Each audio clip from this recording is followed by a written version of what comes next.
चलो आओ जी, तो अब हम चैप्टर 7 पढ़ते हैं। चैप्टर 7 का नाम है एनवायरनमेंट, और उसमें थोड़ा सा सस्टेनेबल डेवलपमेंट, उस पर चर्चा करते हैं।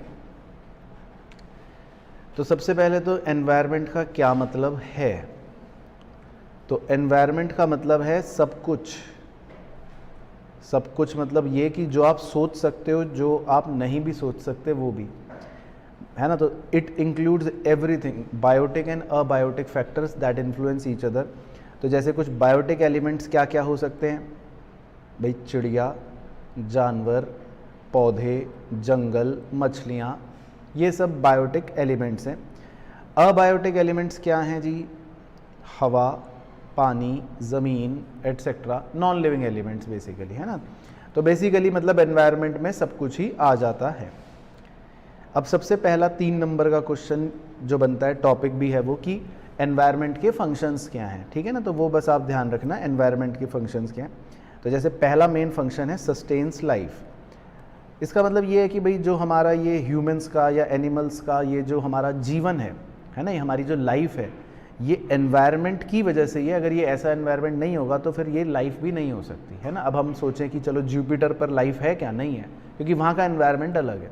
तो एनवायरनमेंट का हमारा पहला फंक्शन ये है कि इट सस्टेन्स लाइफ। दूसरा, एसिमिलेट्स वेस्ट।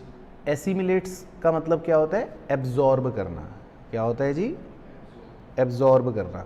तो आप जो भी कूड़ा करकट मचाते हो वो सब ये पर्यावरण क्या कर लेता है, एब्जॉर्ब कर लेता है ना, अपने अंदर समा लेता है। ये इसका दूसरा फंक्शन हो गया। तीसरा, प्रोवाइड रिसोर्सेज फॉर प्रोडक्शन। अब प्रोडक्शन जो हम करते हैं इकोनॉमी के अंदर, उसके लिए जो भी रिसोर्सेज चाहिए वो सब कौन प्रोवाइड करता है, एनवायरनमेंट। अब जैसे हवा है, विंड एनर्जी, बिजली है ना, पानी है, ये सारी चीज़ें एनवायरनमेंट हमें प्रोवाइड करता है, जिससे हम प्रोडक्शन कर पाते हैं। और चौथा, मेरे लिए सबसे फेवरेट फंक्शन तो यही है कि ये आपको एस्थेटिक ब्यूटी प्रोवाइड करता है। यानी कि आपको इतने खूबसूरत पहाड़ देखने को मिलते हैं, नदियाँ देखने को मिलती है, जंगल देखने को मिलते हैं, जीव जंतु देखने को मिलते हैं। तो ये कितनी मतलब बढ़िया चीज़ है। तो ये एनवायरनमेंट ही हमें प्रोवाइड करता है ना। तो ये चारों फंक्शंस मतलब बिल्कुल इंपॉर्टेंट भी हैं, और यही लिखने अगर वो पूछेगा तो। अब कुछ छोटे छोटे पॉइंट्स हैं क्वेश्चन के रूप में। जैसे एक है एनवायरमेंटल क्राइसिस क्या है। तो बताओ एनवायरमेंटल क्राइसिस क्या है।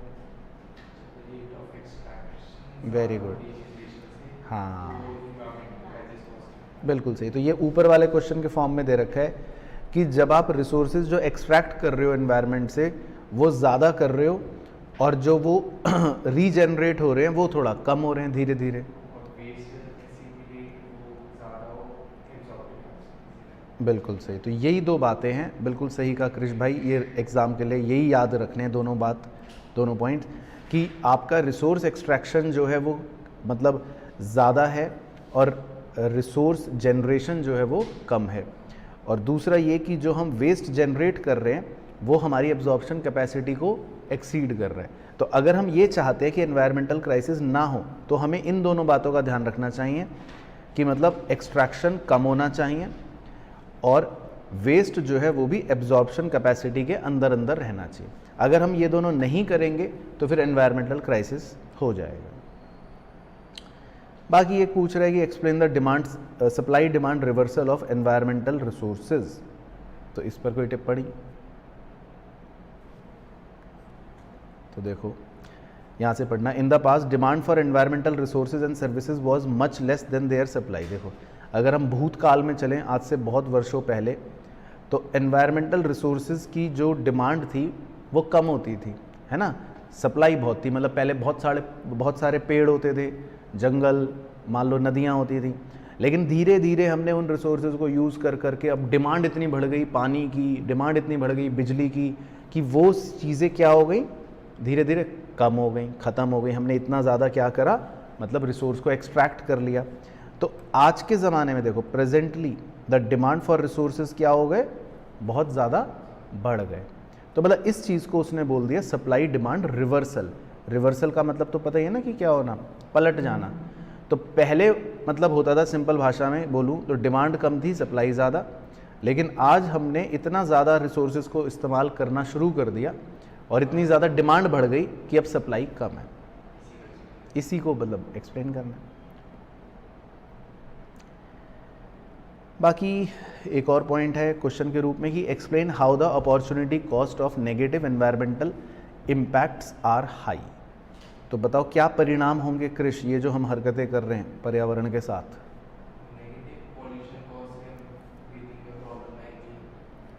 हाँ, तो एक तो देखो जब हम रिसोर्स एक्सट्रैक्शन ज़्यादा करते रहेंगे तो जो हमारी कैरिंग कैपेसिटी है एनवायरनमेंट की वो कम हो जाएगी। दूसरा, एनवायरनमेंट जो है वो अपने जो उसके मेन फंक्शंस हैं वो परफॉर्म करने में फेल हो जाएगा। एक तरह से पर्यावरण पर हम बोझ डाल रहे हैं, पर्यावरण को हम नष्ट कर रहे हैं ना, तो उसकी क्षमता कम कर रहे हैं हम।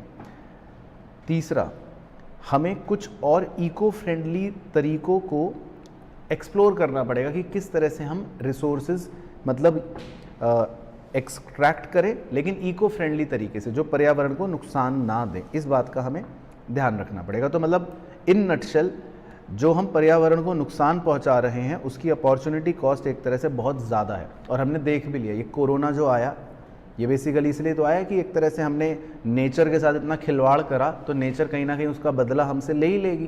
तो देख लो कितनी हाई अपॉर्चुनिटी कॉस्ट है। तो पर्यावरण की इसलिए हमें रक्षा करनी चाहिए। फिर एक छोटा सा क्वेश्चन ये भी पूछ रहा है कि India has abundant natural resources. Bharat के पास बहुत सारे नेचुरल रिसोर्सेज हैं, तो कह रहे हैं इस पर कुछ टिप्पणी करें।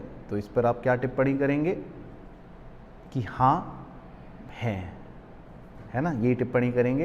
तो जैसे भारत के पास अगर हम नेचुरल रिसोर्सेज की बात करें तो हमारे पास बहुत सारी नदियाँ हैं, बहुत सारे मतलब लश ग्रीन फॉरेस्ट्स हैं, मिनरल डिपॉजिट्स हैं, क्वालिटी सॉइल है ना, ये सब चीज़ें हैं।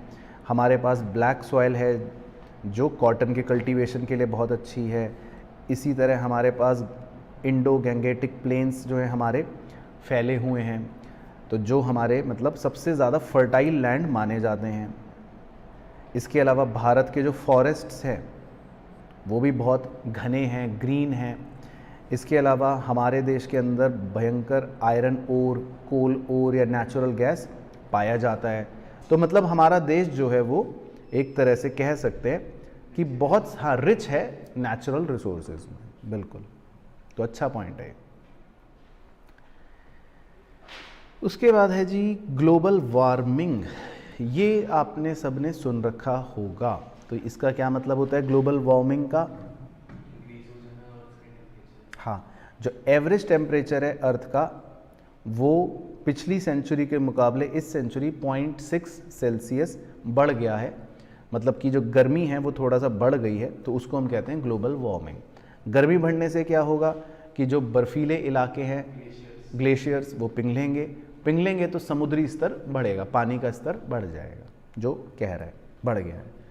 बाकी ये क्यों हो रही है ग्लोबल वार्मिंग?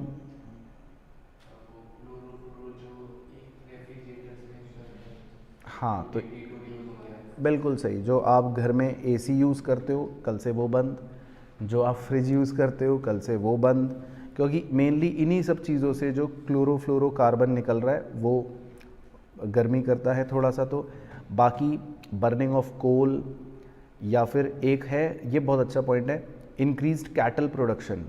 अब जैसे बहुत सारे हम कैटल प्रोडक्शन करते हैं तो उससे क्या होता है, एक तो जंगल काटने पड़ते हैं या जंगल कम हो जाते हैं, और फिर जब वो पशु मर जाते हैं, एनिमल मर जाता है, तो उनकी जो डेड बॉडीज़ होती है वो भी मीथेन गैस रिलीज़ करती है, वो भी फिर वातावरण को गर्म कर देती है। ये भी एक कारण है ना। बाकी तो जो आप ये गाड़ियाँ चलाते हो है ना, मोटरसाइकिल चलाते हो, उससे धुआं निकालते हो, पॉल्यूशन फैलाते हो, वो भी गर्मी करती हैं। और डिफॉरेस्टेशन तो एक मेन कारण है ही। जितने ज़्यादा हम जंगल काटते हैं तो उससे धीरे धीरे बेसिकली CO2 की मात्रा बढ़ती रहती है। उसके बाद है जी कॉन्सिक्वेंसेस, क्या परिणाम होंगे ग्लोबल वार्मिंग के। तो 2-3 अच्छे मतलब पॉइंट्स हैं इसमें, क्या परिणाम होंगे। देखो, ग्लोबल वार्मिंग होने से अब ये जो हरिकेन्स होते हैं है ना, या स्टॉर्म्स होते हैं, तूफान, तो ये आने की ज़्यादा संभावना होती है। दूसरी चीज़ ये कि जो सी लेवल है वो धीरे धीरे बढ़ना शुरू हो जाएगा, जो हो भी रहा है। तीसरी चीज़ ये कि आपको कुछ बीमारियां जो हैं जैसे मलेरिया, क्लोरिया, डेंगू, ये सब चिकनगुनिया, इनके भी होने के चांसेस, प्रोबेबिलिटीज़ थोड़े से बढ़ जाएंगे। और जो सबसे ज़्यादा मुझे खतरा लग रहा है ग्लोबल वार्मिंग का वो ये कि हमारे प्यारे प्यारे पोलर बियर जैसे जो स्पीशीज़ वाले जानवर हैं वो खतरे में आ जाएंगे, क्योंकि ये तो बर्फ़ पे ही पाए जाते हैं। अब आपने बर्फ़ अगर पिघाल दी तो वो पानी में तो तैरेगा नहीं पोलर बियर, तो उनको खतरा है, वो एक्सटिंक्ट हो सकते हैं। बाकी ये एक पॉइंट है छोटा सा कि भाई इंडिया का जो एनवायरनमेंट है उसका स्टेट क्या है ना। तो मतलब हम यही कहेंगे कि उसका स्टेट बेकार है, ख़राब है, क्योंकि हम बहुत ज़्यादा जंगल काट रहे हैं, है ना। उसका कारण पॉवर्टी भी है कई बार, क्योंकि भाई गरीब व्यक्ति है, उसको अगर घर में गैस तो है नहीं, तो रोटी पकाने के लिए क्या लकड़ी चाहिए, तो लकड़ी कहाँ से लाएगा, वो जंगल से काट, डिफॉरेस्टेशन होगा, है ना। इसी तरह हम पॉल्यूशन बहुत मचाते हैं पानी का, एनक्रोचमेंट कर दिए हमने फॉरेस्ट लैंड्स पर। तो कहीं ना कहीं मतलब हमारा भारत का जो एनवायरनमेंट का स्टेट है वो बहुत अच्छा नहीं है, अप टू द मार्क नहीं है। फिर है कि भैया effects of economic development on resources. इसका मतलब ये है, इसमें 5 मेन पॉइंट्स हैं कि ये जो हम रिसोर्सेज को यूज़ कर करके इकोनॉमी को डेवलप कर रहे हैं, लेकिन उसके दुष्परिणाम क्या हैं, दुष्प्रभाव क्या हैं। तो क्या क्या हैं उसके दुष्प्रभाव। एक तो है बायोडाइवर्सिटी लॉस। बायोडाइवर्सिटी लॉस का मतलब वही, हाँ, पोलर बियर वाला एग्जांपल, कि मतलब धीरे धीरे जो हमारी बहुत से स्पीशीज़ हैं या बहुत से जीन्स हैं वो धीरे धीरे मतलब कहीं ना कहीं एक्सटिंक्ट होने का खतरा मंडरा रहा है। दूसरा लैंड डिग्रेडेशन। लैंड डिग्रेडेशन का मतलब ये कि हमने इतने ज़्यादा रिसोर्सेज एक्सट्रैक्ट कर लिए हैं कि जो हमारी मिट्टी है, जो ज़मीन है, वो क्या हो गई, डिग्रेड हो गई है, उसकी न्यूट्रिएंट वैल्यू चली गई। कुछ ज़मीन हमारी बंजर हो गई जहाँ पर हम क्रॉप्स नहीं उगा सकते, और बहुत सी जगह पर तो हमारे मतलब ज़मीन में ऐसा हाल हो गया कि कुछ भी मतलब उसमें प्रोडक्टिव नहीं किया जा सकता। तो इस चीज़ को हम बोल देते हैं लैंड डिग्रेडेशन। तीसरा एयर पॉल्यूशन। तो जो भी हम एनवायरनमेंट को नुकसान पहुंचा रहे हैं उसमें सबसे बड़ा नुकसान एक एयर पॉल्यूशन का भी है। तो चाहे इंडस्ट्रियल सेक्टर हो तो वो भी धुआं छोड़ रहा है,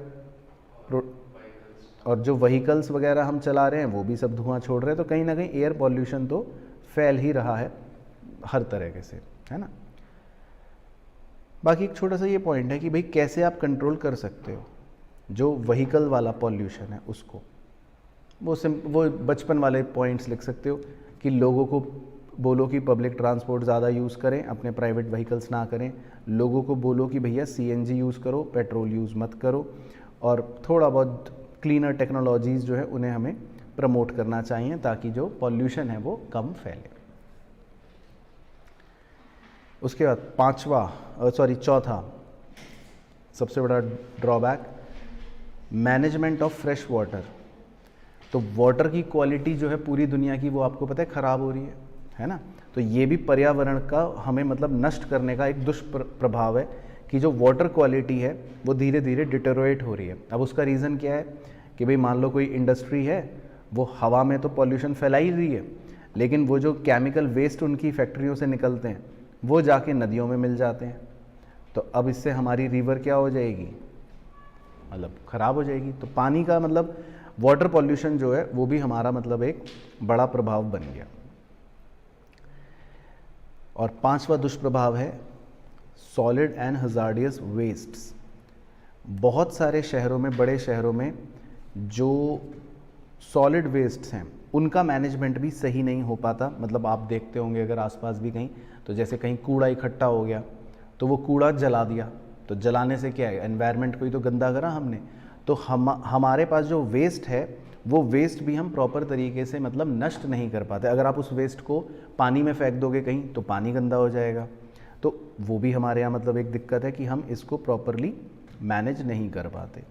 तो ये 5 मतलब बड़े दुष्प्रभाव हैं एनवायरमेंटल, मतलब उसके जो हम डेवलपमेंट कर तो रहे हैं लेकिन वो एनवायरनमेंट को इन 5 तरीक़ों से प्रभावित कर रहे हैं बेसिकली, है ना। Biodiversity loss, land degradation, air pollution, water management या सॉलिड वेस्ट मैनेजमेंट। उसके बाद कुछ क्वेश्चंस हैं इसी से रिलेटेड। जैसे एक टॉपिक है सस्टेनेबल डेवलपमेंट। तो सस्टेनेबल डेवलपमेंट का मतलब कि अपने सारे रिसोर्सेज आज ही पूरी तरह से यूज़ नहीं करने, आपको रिसोर्सेज इस तरह से यूज़ करने ताकि जो आने वाली जनरेशन है, फ्यूचर जनरेशन है, वो भी मतलब उतने ही मज़े ले सके जितने आप ले रहे हो, है ना। तो बेसिकली हमें डेवलपमेंट तो करना है लेकिन without compromising the ability of future generation, मतलब वो भी, उनका भी हमें ध्यान रखना है। बस इसी चीज़ को कहते हैं सस्टेनेबल डेवलपमेंट। बाकी ये आप चाहे छोड़ देना, इसको मैं रीड लिख देता हूँ, ऐसी है ना। हाँ, ये इम्पॉर्टेंट है, ये आपसे मतलब काफ़ी चांस है प्रोबेबिलिटी पूछने की कि आप क्या स्ट्रेटेजीज बता सकते हो फॉर सस्टेनेबल डेवलपमेंट, है ना, कि भाई कैसे सस्टेनेबल डेवलपमेंट अचीव किया जा सकता है, ये हमारे लिए इम्पॉर्टेंट है जानना। तो देखो, एक तो है तरीका कि बायो कंपोस्ट, यानी कि जो केमिकल फर्टिलाइज़र्स हम पहले यूज़ कर रहे थे, अभी भी जो यूज़ करते हैं, हमें वो नहीं करने चाहिए, है ना। उसकी जगह जो बायो कंपोस्ट्स होते हैं, मतलब कि जो ऑर्गेनिक कह लो कंपोस्ट होते हैं, जैसे गाय ने गोबर दिया और उस गोबर को आपने 3 दिन तक सुखा दिया, उसको यूज़ कर सकते हो, है ना। तो केमिकल्स को अगर आप इस्तेमाल करोगे तो आपकी मिट्टी भी, सॉइल भी ख़राब हो जाती है, खाने की न्यूट्रिएंट वैल्यू भी कम हो जाती है। तो हमें बायो कंपोस्ट का यूज़ ज़्यादा करना चाहिए। तो वो एक सस्टेनेबल मतलब तरीका है, वो आप सदियों तक यूज़ कर सकते हो, एनवायरनमेंट उससे ख़राब नहीं होगा। दूसरा है non conventional sources of energy का यूज़ करने की कोशिश करो। अब जैसे नॉन कन्वेंशनल एनर्जीज कौन सी हो गई, जैसे विंड पावर या सोलर पावर, तो ये सब क्या है, ये थोड़ा क्लीनर और ग्रीनर टेक्नोलॉजीज़ हैं। आप हवा से बिजली, हवा से मतलब एनर्जी क्रिएट करोगे तो उसमें कोई पर्यावरण का नुकसान नहीं होगा। सोलर रेज का इस्तेमाल करके एनर्जी जनरेट करोगे तो उससे कोई पर्यावरण का नुकसान नहीं होगा। तो ये थोड़े से नॉन कन्वेंशनल सोर्सेज हमें इस्तेमाल करने चाहिए। इसके अलावा हमें अपनी जो ट्रेडिशनल नॉलेज या प्रैक्टिस है उसे भी फॉलो करना चाहिए। तो जैसे इसका बेस्ट एग्जांपल क्या है, आयुर्वेदा। अब जैसे हमारी जो आयुर्वेदा है वो सिस्टम पुराना, अब हम उसको फॉलो ना करके मॉडर्न फॉलो करते हैं मेथड्स, केमिकल से भरे हुए, दवाई ले लेते हैं केमिकल से भरी हुई। तो उसकी बजाय अगर हम आयुर्वेदिक चीज़ें या जो हमारी प्राचीन काल की चीज़ें थी जो ज़्यादा एनवायरनमेंट फ्रेंडली थी, हम उनका इस्तेमाल कर सकते हैं। और इसका फ़ायदा ये है कि इसके कोई साइड इफ़ेक्ट्स भी नहीं होते। और क्या कर सकते हैं हम, भाई जो भी अनसस्टेनेबल पैटर्न्स हैं हमारे कंजम्पशन के, हमें उन्हें बदलना चाहिए। अब मतलब जैसे कि आप की कोई हैबिट है, फॉर एग्जांपल जैसे आप एनर्जी वेस्ट करते हो तो उसको आप सेव करो। आपने लाइट ऑन करके छोड़ दिया और वो 10 घंटे ऑन है और आप उस कमरे में गए भी नहीं, कोई यूज़ भी नहीं है, तो एनर्जी वेस्ट हो गई ना। तो अपने कुछ अनसस्टेनेबल चीज़ों को या पैटर्न को हमें भी चेंज करना चाहिए।